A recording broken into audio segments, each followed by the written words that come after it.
নমস্কার। বাবা তো বাবাই হন, গরিব কিংবা ধনী, বটবৃক্ষের মতো আগলে রেখে পুড়তে থাকেন তিনি। এখন আমার নিবেদন কবি দেবলীনা চ্যাটার্জির লেখা বাবার সংজ্ঞা। তোমার কাছে তোমার বাবা একটু রাজার রাজা, আমার কাছে আমার বাবা খুব সাধারণ রোজ খেটে খাওয়া প্রজা। তোমার জন্য তোমার বাবা চাঁদ পেড়ে দিতে পারে, আমার বাবা হচ্ছে দরিদ্র, খালি হাতে ঘরে ফিরে। তোমাদের বাবা খুব ফিটফাট, গায়ে স্যুট, হাতে ঘড়ি। জানো তো আমার বাবাটা ভীষণ অগোছালো, মুখ ভরা পাকা দাড়ি। তোমাদের হাতে নুন পড়া ডালো বাবা খায় চেটে বাটি।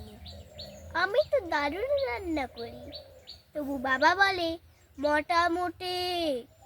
তোমাদের জন্মদিনে বাবা দামি উপহার দেয়, আমার বাবা এত আনমো না, দিনটাই ভুলে যায়।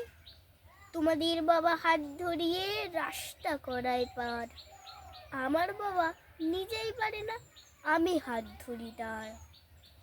তোমাদের বাবা রাখতেই পারে তোমায় ভীষণ সুখে, আমার বাবাও চেষ্টা করে আগলে রাখতে বুকে। হতে পারে তুমি রাজকন্যা, আমি হয়তো বা দাসী, তবু দিনের শেষে আমি আমার বাবাকে ঠিক ততটাই ভালোবাসি। তোমরা বাবা শব্দের যে সংজ্ঞাটা দাও সারা ফেসবুক জুড়ে, ওই চিরাচরিত বাবার উপমা আমায় বড় বিরক্ত করে। আমাদের বাবা তোমাদের করা ব্যাখ্যার মতো নয়, তাই ওগুলো দেখলে নিজের উপরে বড় অভিমান হয়। তোমাদের বাবা নিজে না খেয়ে তোমাদের মুখে ধরে, সেদিকে আমার জন্য তুলে রাখা লিচু বাবা খেয়ে নেয় চুরি করে। বুঝেন না উনি অত শত কথা, বড্ড সরল জানো, তাই তো এমন জটিল সমাজে ভীষণ বেমানানো।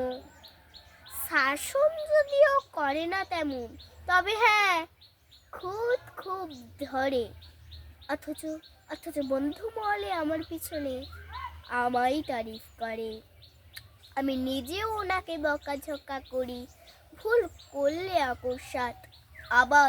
আবার কেউ ওনার দিকে আঙুল তুললে ভাঙতে পারি সে হাত। বাবা পরীক্ষার আগে সংশয় বলি, হ্যাঁ রে পাশ করবি তো বল।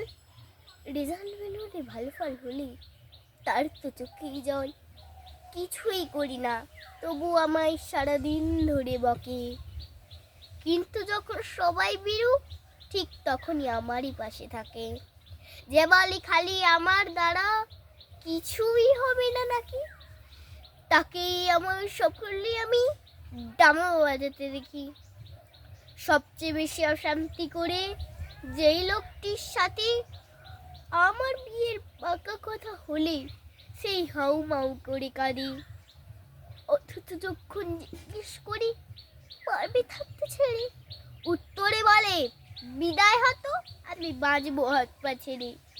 অনুতাপ জমে বুকের গহনে অভিমান জন্মায়, সময়ের সাথে যদিও আবার সে বড় বলে যায়।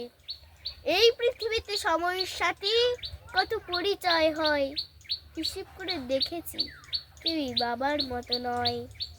সম্পর্কের সমীকরণেরা রোজ বদলায় মান, আবার প্রথম সারিতে বারবার থাকে বাবা মায়েদের স্থান।